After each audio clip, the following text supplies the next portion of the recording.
everybody, and welcome to another Kerfuffle Showcase. And we have Blue Blood Royalty yet again here.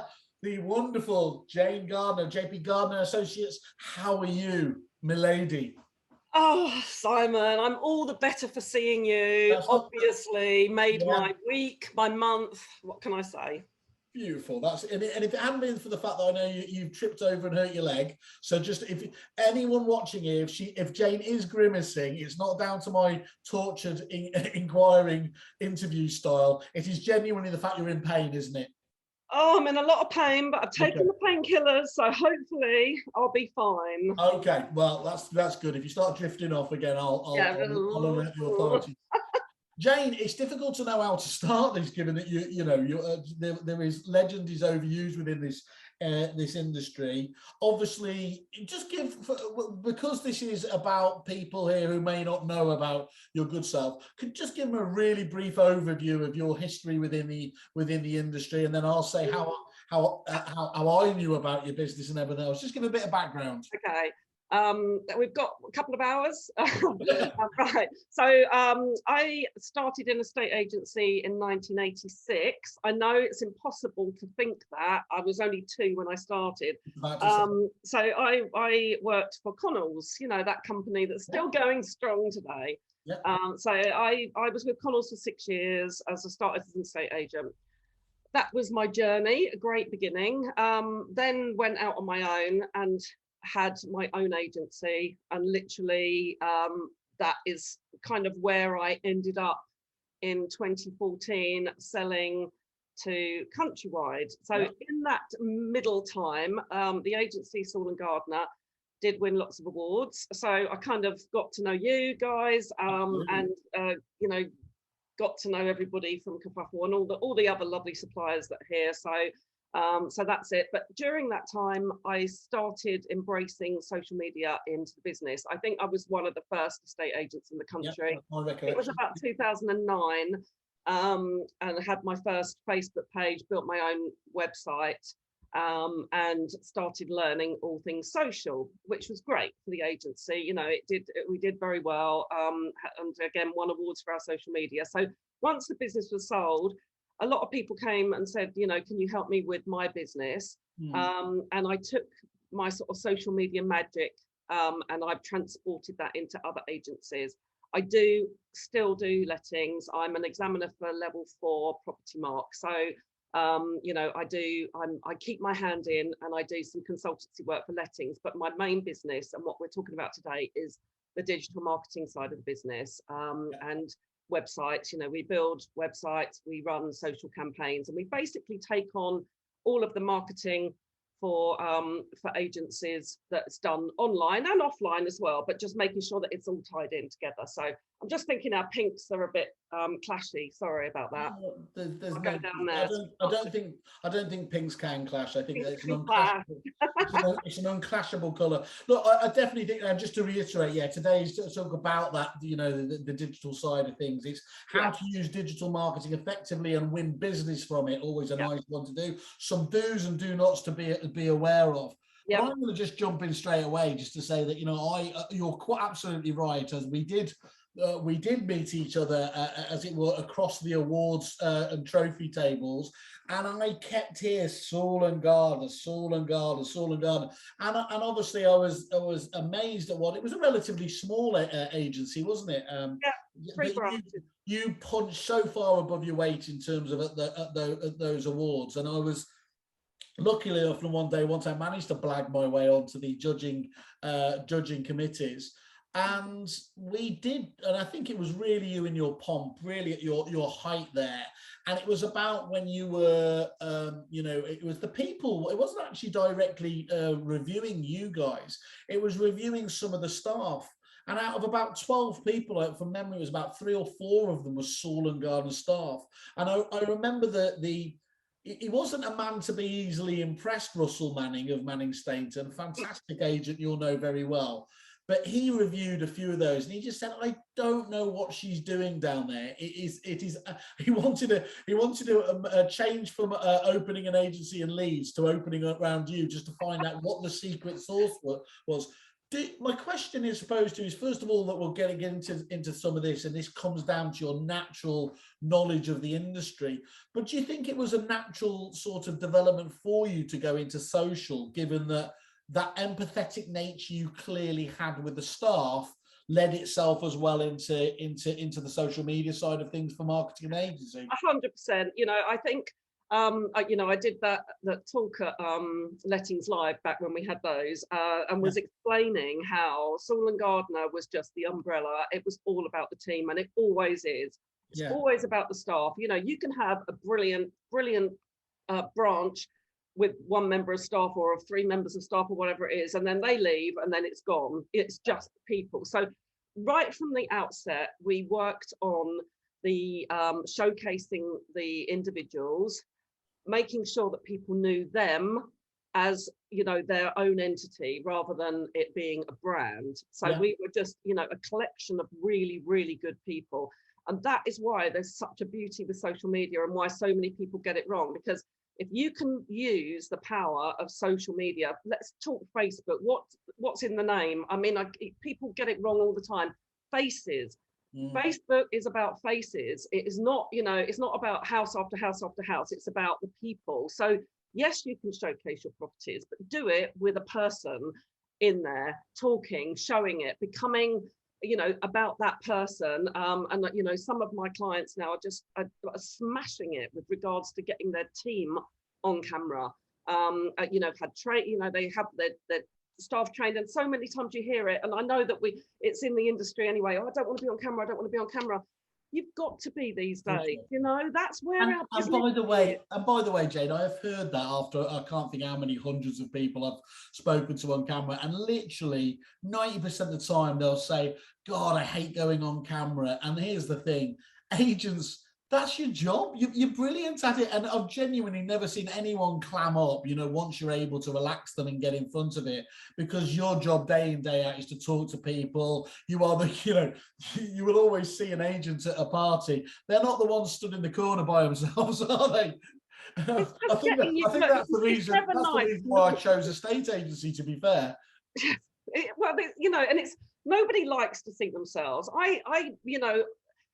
I can remember the first few days when I was going on camera, and we did it really early doors. If you look back on like the Saul and Gardner YouTube channel, that way back a decade ago, we were out doing video after video after video, and everybody got used to being on camera, whether they liked it or not. We did training on it, and it made such a massive difference. And that, you just can't, you don't want to look at yourself. Nobody does. All you do is you see your faults, you look at the way you are, but nobody else gives a sorry, not shit.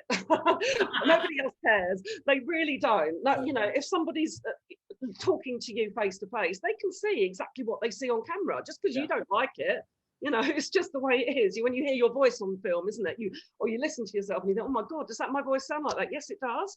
But that's just the way it is. It's transformational, isn't it, Jane? Do you think that there's been us, particularly as Brits, because like the Americans famously, the Aussies, they've been out there doing this for a while, and that's because they've been able to marry, I think, much more effectively the brand of the business with the individual person's brand. It has taken a lot of, and I think a lot of that came down to business owners wanting to still keep it, and they haven't understood that you can have both, can't you? You can promote and present the people in your business without that being a headhunter's charter. And actually, a lot of those people will thrive off that, and they're less likely to leave, rather than what I think goes through the paranoia in some people's heads by pushing them out there. They're just going to put their head and their expectation levels too high. Yeah, I mean, you always find that. And look, to be honest, there's always going to be business owners that are not going to embrace it. And it's as simple as that. And that's why I say that, I will work with people who get it, who understand, that they're doing it in the right way and they're doing it for the right reasons. It's, there's too many people out there that think that they're going to put a post on Facebook and they're going to sell a house from it. I mean, not a hope in hell. That is never going to happen. You might get some interest the same way that you do on Rightmove, but if somebody's looking for a property, they're going to go to a portal. They're not going to go to your Facebook page. They go to your Facebook page to learn about your business and the people that are in it, and to become friends with it, so that when they actually need to sell a house, rent a house, buy a house, whatever, they feel like they know you, and they feel like that there's someone that's in their house already because they're seeing you on their phone or on their computer or whatever. So it's it's a totally different platform. So that makes perfect sense. So let's just go straight into that then. In terms of, so what sort of website should I have, Jane, as an estate agent today? There, as you've seen it, sized it yourself, don't compete with the portals in terms of finding the properties, because they've got everything. Why would you go somewhere else?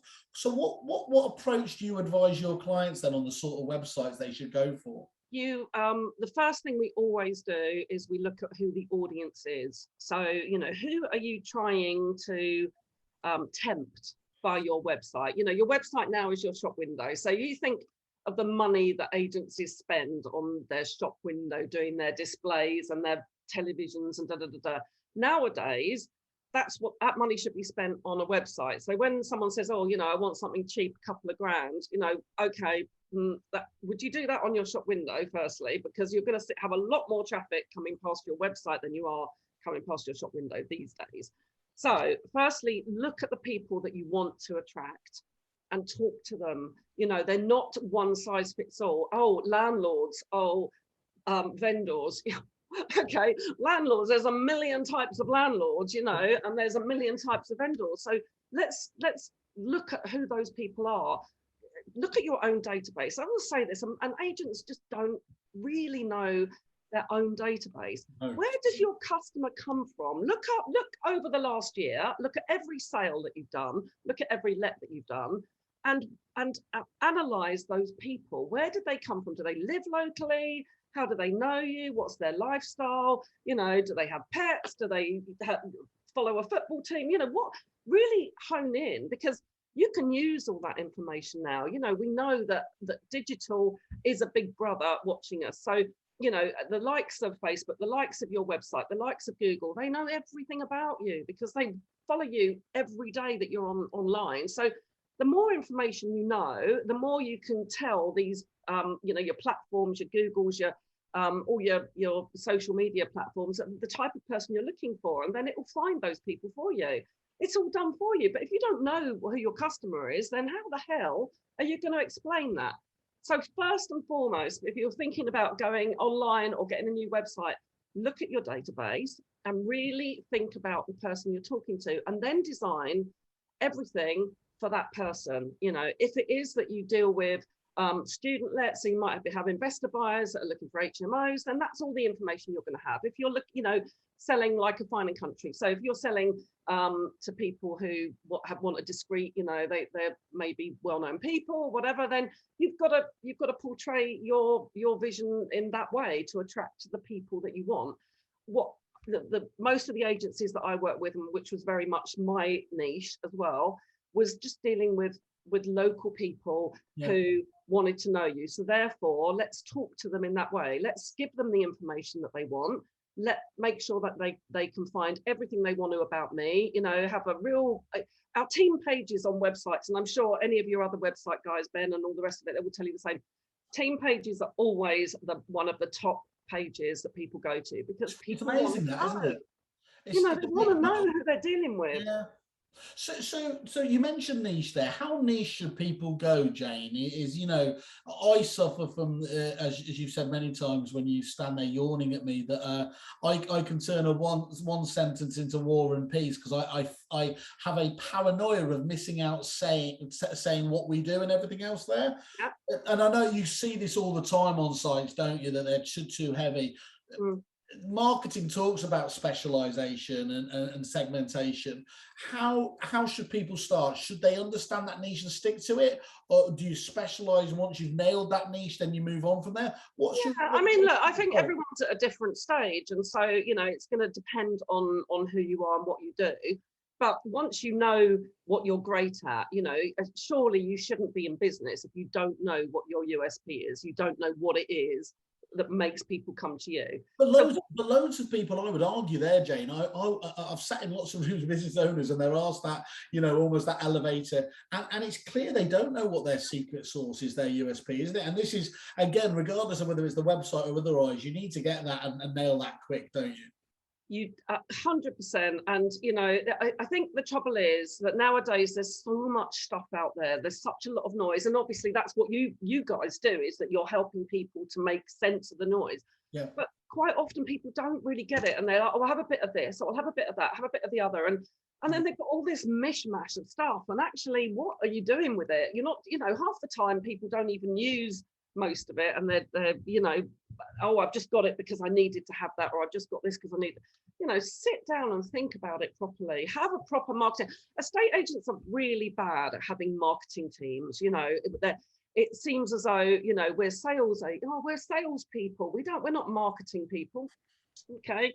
What business do you know that doesn't have a marketing team? And it's always the estate agents. They're so behind with regards. Look, I'm talking about myself. I'm lumping myself in here as well. I mean, I'm lucky that I was a trained marketeer. That's what I did for my degree. So, you know, I had marketing background before I became an estate agent. So, you know, that's great. But if you don't understand marketing, then get somebody in your team who does. Yeah. And you know, then you can plan it, and you can say what is it that we want to get out there? What's the message that we're pushing out? And then you start doing your all of your campaigns based upon the different elements. And you know, it's. And do you think that, you mentioned there before in terms of the portals, do you think that over reliance on the portals has taken away that kind of need to understand the marketing side of things? I mean, like, I've heard some people say before, which sounds ludicrous, you know, why do I need a website if I'm on the property portals? I mean, what would you say to that kind of approach? I think that the portals will never, you know, single out your business. So the portals are going to do, you know, unless you're going to pay them for, you know, your local home pages and your microsites and all the rest of it, that's all they're going to be interested in. So, you know, they want to have the, you know, sort of everything from everybody. You know, if you're sending people to Rightmove, then what are the chances that they're going to pick your agency? They might then, oh, look, there's another one here. Oh, that's a different agency. Oh, that's a, you know, so you're actually sending people to somewhere where they're going to see all of your competition. Yeah. Get them to your own website, and then you can capture them, and you can, you know, showcase everything that you've got and why they should be dealing with you. I mean, we're really looking on our website to get the client base, aren't we? We're not, the website isn't there to sell a house, really. No. It's there to sell our business to the next person that's going to use our services. So, you know, it's got to look right. Quite a lot of agencies now don't even have like a search bar. They don't even have a property search on their website, because they know that people are going to search property online. But it's all about the capture of why somebody should come to you. So you're talking about what I'm going to do differently.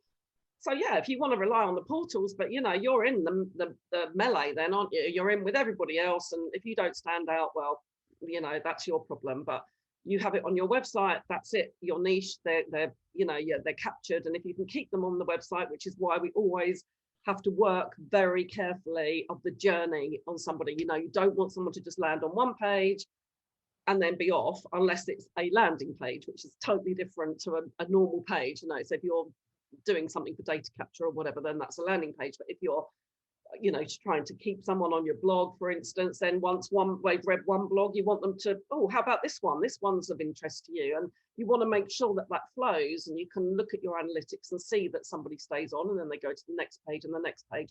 But again, you know, the natural, as you said, natural flow. And I mean, one of your biggest problems is, Jane, and indeed the problem for many agencies, they know that the website is so, I mean, if it isn't, you know, I would argue, obviously, given my old background, that CRM is just as important, but they are the two core pillars of prop tech, aren't they, really, in terms of your website and your CRM system should go hand in glove as well, clearly there. But one of the problems you've got there is, because they know it's such a big big job, most important job and everything else, and they know that there is all this content and everything else that goes on there, is, do they have to write all the content on their website, or is that, you know, kind of the Well, you people would have do. that? I mean, you know, look, in most cases, yes, it is something that people forget about. Yeah. They buy this website and then they think, oh, why is it not all written for me? Okay. You know, when I'm building a website, I will write the content. Simple. If somebody wants me to, look, if they want to write their own content, that's fine. I'm there to help. But you have to write content in a specific way. Content is there for Google, really, or, you know, our search.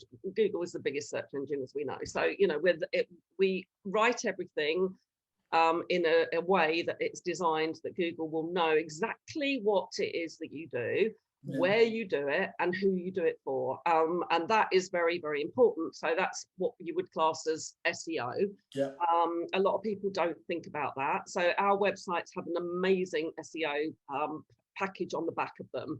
And that's what we do. We make sure that every page that we post, whether it be a blog or whether it be a content page or whether it be a landing page or whatever it is written so that Google goes, I know exactly where you are, and that's going to go on organic search. It's going to be at the top of the rankings.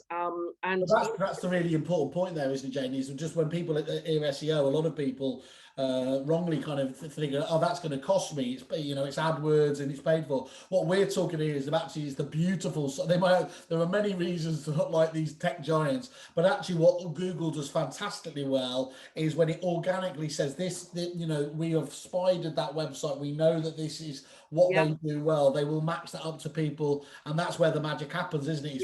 It's because you find a lot of times, certainly from a content where, you know, writing, say, blog articles. So, you know, we write a lot of blog articles. They're very niche. They're very, you know, we research and we have an amazing blog platform that we work on, and it makes sure that every word that we put out there is unique content, and Google loves that. Yeah. What Google hates is when somebody's got an article, and I come across this quite often when I'm looking at agents and quoting for them. I might pick up one of their blog articles and put the first line into Google, and then I'm going to get 12, 13, 14 other articles exactly the same, except for the town is changed. You're going to get penalized, yeah. Google will just completely like go mad at that. It's not gonna, it hates it. It's not even like it's a negative. It really is like a no-go. I don't understand why people do that, and I don't understand why people sell that service, because I think it's unfortunately it's really bad for agents. And it doesn't make sense. It doesn't make any sense. You have to be unique. Google wants you to talk exactly the same way as we're talking about social media, about the people. It wants to see the people. It wants the life and soul, as that's what it wants from its content. And everything you do in your business should be about the people and about your experience and what it is that you're great at, and why, not just, you know, sort of branded, you know, everything.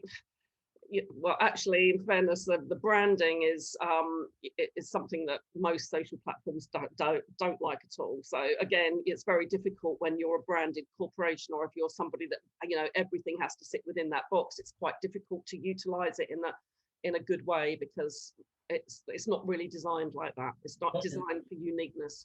But blogs are important, aren't they? I mean, by definition, they are what's, you know, again, is going to catch the eye of your audience. It's Google's going to obviously going to do that. So that is something, again, you once you get under the skin of those agencies that you work with, you can really support them on that side of things. Because I think we've all been there, haven't we? We've got very happy clappy about starting off our fantastic, exciting new newsletter or whatever it is. You start off the first month with, you've got 20 articles. Next month you're down to 10, month 3, 5, and then after that you're shouting around the office, who's got anything we can talk about. Keeping that consistency is one of the hardest things, isn't it, as an agent? Yeah, it is. And what I always say to people is just, you know, jot down every time you're asked a question. If, you know, we pick up the phone, it's funny because I was doing some stats for one of my clients the other day on, you know, how many phone calls they'd made in a month, or they'd received in a month through, you know, what was it, the Pro, or whatever it was. And, you know, it's thousands and thousands of phone calls, and agencies, that's what we do. We get people contacting us all the time. So every time somebody asks you a question, just jot it down, because Great. one person's asked it. I bet there's loads of people out there that want to know. So these are the perfect blog articles to write. So, you know, I've just had a conversation today with someone and they asked me this question. This is what I said to them, and then we can look into it. And, you know, so if somebody gives me that question, I can write an article around it. I'll research it. I'll make sure that we know everything that there is to know about it. And that's great content, because, you know, somebody's already asked you it. So therefore, other people are going to want to know the answer to that same question. So, you know, it's just, you know, utilize everything that happens in the day and make something from it, rather than go, oh God, I've got no idea what to write about. Oh, hang on. People have probably given you that content all day, every day. So, you know, it's don't waste, you know, rather than seeing that as a challenge or an issue there, actually make hay with it, isn't it? Yeah, absolutely. And Jane, what would you go on to say then in terms of, you know, why should an agency use social media? I mean, we're way past the days where we aren't we, where people used to say, well, will it ever deliver business? I mean, it's so, you know, nowadays you can't not be on social media. Let's face it, everybody's on social media, and you know, on the other hand, don't just do it because you think you should be doing it. Do it because you understand it, or you know that it's going to help your business. Believe in it, because it's now. I can so remember when I started my first Facebook page, and one of the directors in my business said, "It's never going to catch on. It's just." You know, what the hell are you doing? What a waste of time and energy and everything. And, you know, here we are, you know, nearly 12 years later. And it's, you know, if you don't have social media, then you're missing out on business, because people will look for your social pages. They will, you know, regardless of anything else. They might not interact with it. They might not engage. You might never know. But I bet you that they've looked to see whether you're on social media, because that's what we do now. We look and see what sort of thing is out there. Well, you know, what's the feel of that company, what they about, and that's where you showcase that. But being on, you know, social media can mean it is absolutely a spectrum, isn't it? So, you know, for example, what platform should people be using as an agency there? Are there some just golden rules, or does it all come down to the type of business you are? Every platform has a completely different audience. So the one thing I would say is you never post the same thing across all your platforms. I think don't go into a Hootsuite and just copy it across all. You know, it's not, you know, Twitter, we know, is a fast and furious platform where you have to have an opinion. So if I'm looking to find out what's happened today, I'll always just look on Twitter first. So, you know, if one of my systems is going slow, quick on Twitter, because that's the place that everybody goes, you know, and that, so, you know, that's probably the hardest platform to outsource to somebody else, because I can't have your opinion. I don't know your opinion on things. And also, I'm not going to sit as an outsourced agency all day long just waiting for you know, comments to come up and be responding to them. So that is where I say it's an individual person. If you're on Twitter, you know, I've got some clients that love using Twitter, and that's fine. I will post something and I will tag them in it, and that's fine. They will then go on and have the discussion about it, no problem. LinkedIn, you know, is a very, very good place to find business. So when I was working as an agency, I had, you know, I did some training on LinkedIn actually with the whole team. So to make sure that everybody had really good LinkedIn profiles, we're connecting with the right people. If somebody rang up and said, I'd like you to come and value my property, the first thing I would do would be look them up on LinkedIn and connect with them. I've got then a connection before I'd even met them. So, you know, they can see my history, they can see all of my experience. I can know a little bit more about them. So when I go to see them at the property, you know, I'm in with a little bit more of a chance now, because they've kind of like looked me up and I've looked them up, and we feel like we've got a connection. And even if I don't get the business, I can still connect with them and find out what's going on. So, you know, that it's very good from that point of view. It's not really the sort of place, again, where you're going to post your properties. You know, you can put some reviews on, you can talk about your team, you know, anything that's happened from, good things that you do with your colleagues and out and about, because that's going to encourage other people to look and want to work for you. So it's a very good place to find great employment opportunities. But Facebook has got to be the place where you are just posting faces. So just get out of your head that you're putting property after property on Facebook. Facebook is faces. So that's where your team and what you're doing and what fun you're having, or being out and about, the day in the life, all of those things. Fabulous, really, really great content, and they will definitely get you noticed. You definitely notice that people, when you're out and about in town, I've seen you on Facebook, I know you from Facebook. They feel like they know you. So how important is it to mobilize your own clients to sharing information as well? Is that a skill in itself? Yeah, and this is, it is a big problem. There's some reason why people, when they're taking applicants' details, or they're doing a deal and they're getting information, I don't know why those frontline staff don't say, and we're on social media, why don't you follow us on social media? We can give you discounts. I mean, I don't know if you remember back my agency, we had a reward card scheme. So we had every business locally on our reward card scheme. It was a lot of work. And I know that I've got some other clients that talked about having these schemes. And I just say, just don't underestimate how much work you will need a full-time person running it, because you can do a lot of damage if it's not run properly, so if you're giving out a reward card and then someone goes to use it and they go, never heard of it, no, I don't know about it now. That's that's not going to be great. That sort of stuff can really become a referral engine, can't it? You've spoken about the negative there, but actually it only takes a couple of those. That's absolutely fantastic. They're great guys there. That pay it forwards ethos really does. And you just got to keep, when you work it good, so I've got one client at the moment that has the reward card, and we're constantly tagging each other. We always are promoting their businesses. If they're doing something, they promote us back. It's so opened up the whole communication in the area by having that. So great, but don't think it's an easy job. I can just buy that package. I think someone does a package where you get discounts of sort of nationwide. It's not the same. You want to have local businesses and promote other local businesses, and especially those other businesses are probably on Facebook or they're on social media as well, and they want help. So great, you can get that really good feel going. And then obviously Instagram has been a photo sharing platform. It is changing. And again, this is one of the downsides of social media is the algorithms change a lot. So you can't just go, okay, that's what I'm doing, and leave it at that. You have to keep up to date with it.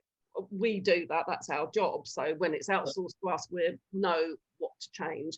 But Instagram has a very big place in social media and getting bigger. It's growing and growing, isn't it? I mean, it's not quite growing enormously, and the reels and the your 15 30-second reels taking on the sort of TikTok platform, and then your IGTV. Instagram is massively pushing video content, so fabulous. If you've got walkthroughs, speed them up. Have a bit of fun with it. That you get thousands of views on your reels. So and Jane, just in terms of, obviously everyone's here to build their following as well. Do they come to, is building the audience a byproduct of just doing all this interesting and exciting content that you should be doing anyway, or do people come to you with actually defined goals and say, I want to get to X thousand number of followers? Or is that the wrong drive? It's the wrong way to do it, because it's about the engagement from those followers. And I always say, firstly, if you're if your business is in a village, how many people are in that village? So look at, most areas now have a group on Facebook where the local people, will get together and chat. So I live in Chorleywood, and our local group here has 16,000 people. So potentially 16,000 people is my audience, because they're all the people that live around here. If I'm an estate agent here, then I would say that's my 16,000 people. So if I can be in with that group, if I can be, speaking to that group and giving them really good data. I'm not there to sell to them. I'm not there to go, oh, come to my, but I'm going to give information away. Then I've got that audience. If you're in a massive town, then you're going to get more following. So the following will come when you're giving the right. Don't rush it, basically. No. Don't try and push it.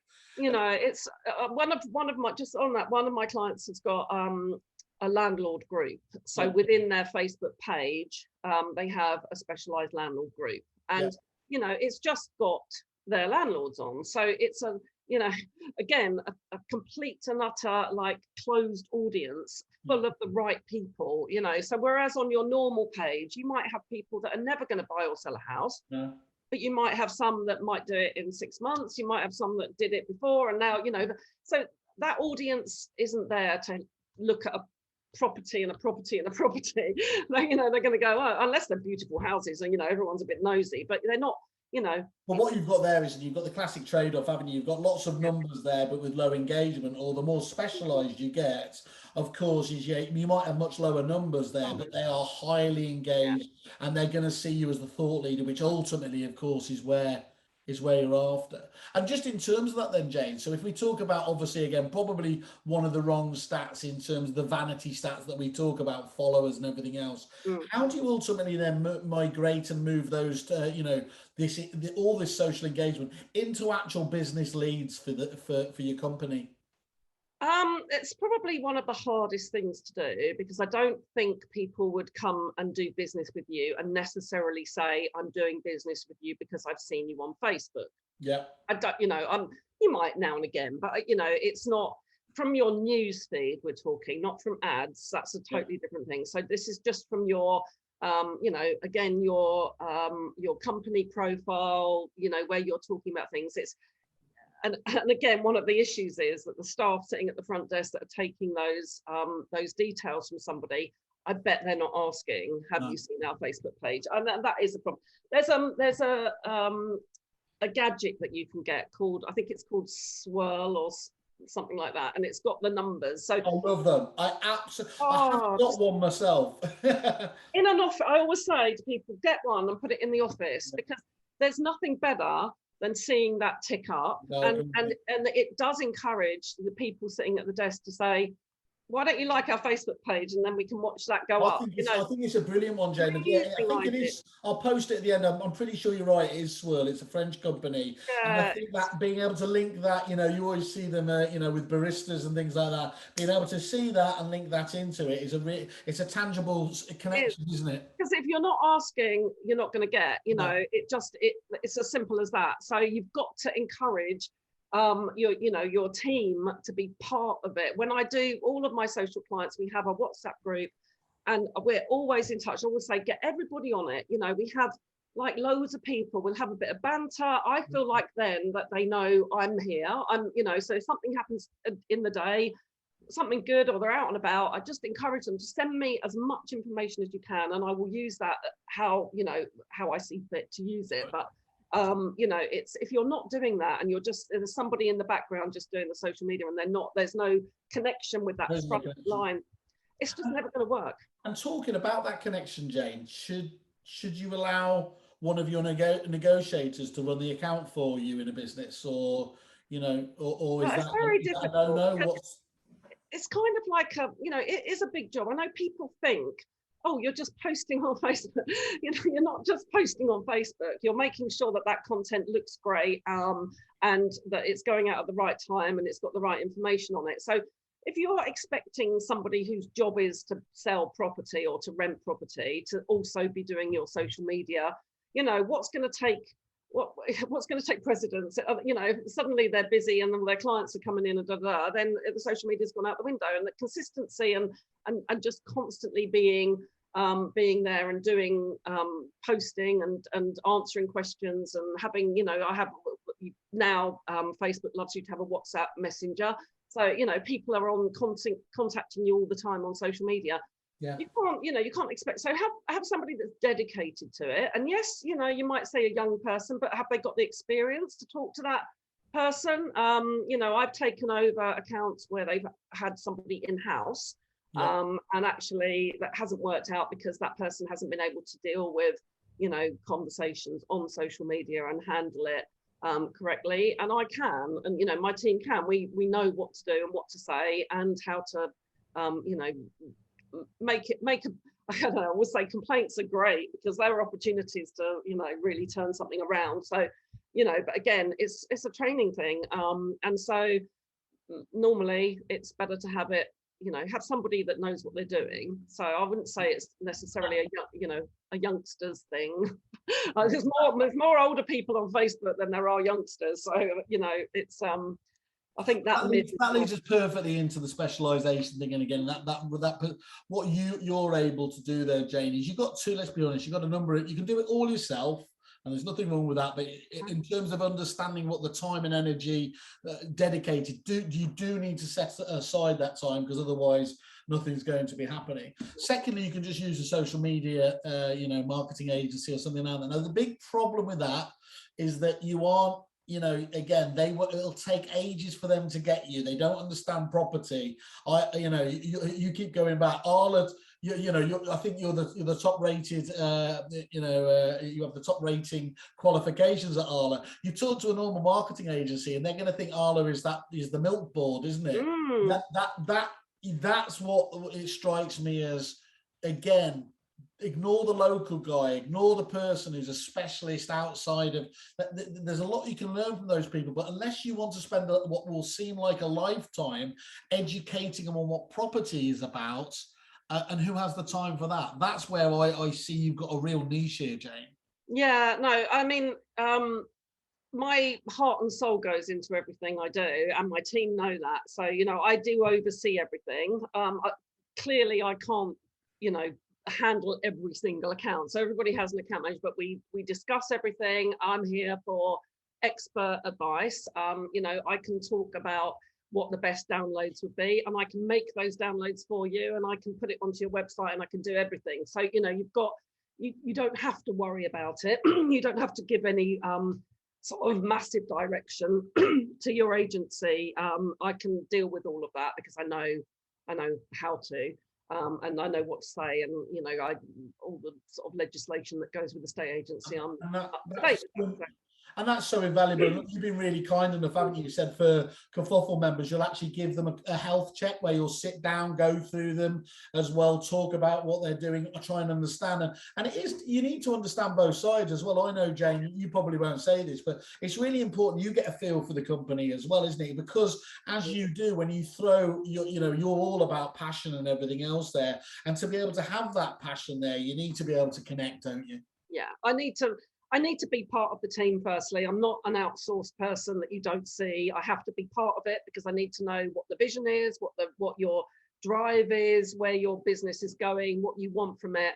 And I have to understand that, and I have to sort of be bought into it as well. So, you know, I work with the people who want to do it right, and want an expert to help them. I'm not the sort of person that can just post, you know, I look at it and I wouldn't do that. I don't think there's any point. I think you're better off not bothering personally, or make it about your brand and your people and your whole, you know, being. Put that out there, and you know, you've got this massive platform where you can really showcase your niche. And if you're not prepared to do it, then don't bother at all. No, exactly. Well, look, that's a perfect time. I mean, go first of all, you know, have that session with Jane as ever. Always go to the landing pages. Go see JP Gardner and Associates. See the reviews there. See the reviews that are some of the very best people in the industry. And as I said, if this is on your agenda, if you're not doing it at all, there's your first one. If you're not doing it right there, you suspect you're not doing it. Take some of Jane's time, which she's been kind enough to do there, and I'm absolutely convinced you will get, you know, far more out of it than you would ever expected. Look forward to it. Yeah. Jane, thank you once again. It would be great to catch up with some of you and your clients, and we're going to drill into some more individual issues over the coming weeks and months, aren't we? Definitely. I'm here whenever. So lovely to see you. Well, good luck with the leg, and we will catch up soon. Cheerio. Bye-bye. Bye.